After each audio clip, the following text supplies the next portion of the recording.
Il y a un truc qu'on a tendance à croire quand on commence l'espresso, c'est plus il y a de créma, meilleur est l'espresso. Belle mousse, belle couleur, belle photo sur Insta, donc forcément bon café. En fait, c'est pas si simple. Et aujourd'hui, je vais vous montrer pourquoi la créma peut vous tromper. Pas parce qu'elle ne sert à rien, non, mais parce qu'on lui donne en général beaucoup plus d'importance qu'elle ne le mérite. Salut à tous, bienvenue sur Café Lista. Préparez-vous votre espresso préféré. Je m'appelle Colin. Ici, on teste, on goûte, on essaie de séparer les vrais repères des faux avec un objectif, préparer le meilleur café. Alors la créma, qu'est-ce que c'est exactement? La créma, c'est pas une preuve magique de qualité. C'est une sorte de mousse qui se forme pendant l'extraction, principalement due à la libération du CO2, qui est dans le café torréfié, avec les huiles, avec l'eau, la pression à 9 bars sur des machines espresso, des composés qui se stabilisent et qui vont former cette couche en surface. Donc oui, la créma fait quand même partie de l'espresso et c'est normal d'en avoir, mais non, c'est pas un tampon espresso réussi, garanti que ça va être excellent. Pourquoi est-ce qu'on lui donne tant d'importance? Il y a plusieurs raisons. Déjà, historiquement, la créma a été vendue un peu comme un signe distinctif de l'espresso moderne et réussi. C'est Gaggia qui a énormément popularisé cette idée avec la notion de créma naturelle après ses innovations sur les machines à levier. La créma, elle n'a pas été seulement observée dans le café, mais elle a aussi été un peu transformée, on va dire, en argument marketing. Et depuis, beaucoup de gens regardent d'abord cette créma avant de juger la tasse. Le problème, c'est que la créma raconte surtout une chose, comment le café se comporte physiquement,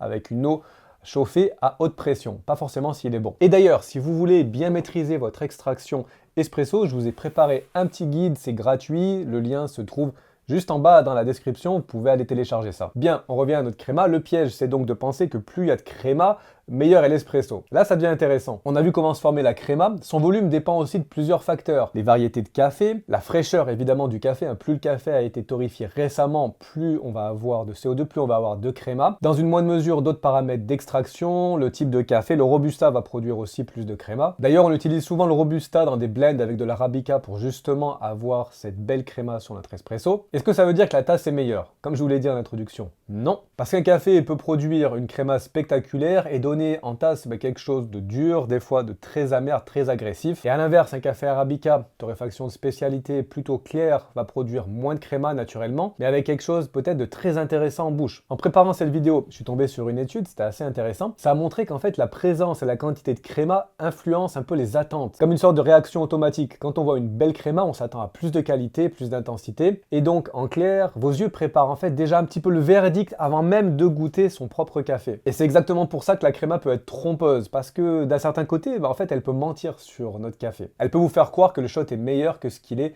réellement. Si vous êtes toujours avec moi et que vous appréciez cette vidéo, un petit like juste en dessous, abonnez-vous si c'est pas déjà fait, on est sur YouTube, ça m'aide énormément à pouvoir continuer à produire ce genre de contenu. Merci beaucoup pour votre soutien. Un petit test simple, je vous assure que ça vaut le coup de le faire. La prochaine fois que vous faites un espresso, prélevez seulement un peu de créma avec une cuillère et puis goûtez-la. Je peux déjà imaginer la tête que vous allez faire parce qu'en général, c'est pas la partie la plus agréable de la tasse. C'est quelque chose qui est très amer, c'est assez agressif. La créma seule, c'est vraiment pas bon. Attention, une nuance importante.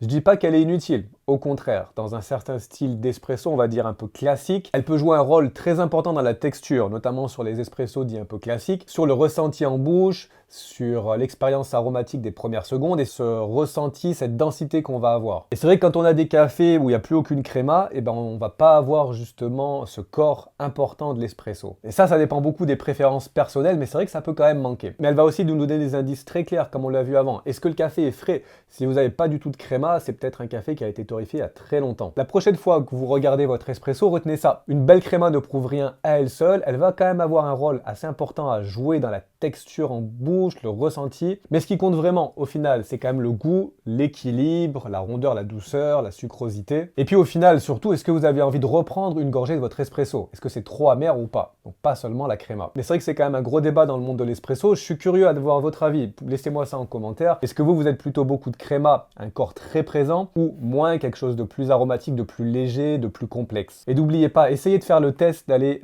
prendre une petite cuillère de créma. N'oubliez pas, si vous voulez apprendre à bien régler votre espresso, le guide gratuit dans la description. Si vous êtes fan d'espresso, la vidéo qui va apparaître juste là devrait vous intéresser. Je vous recommande vivement d'aller la regarder. Moi, je vous dis à très bientôt sur Café Lista. Bonne journée, bonne semaine. Ciao! Je viens de finir moi-même mon café.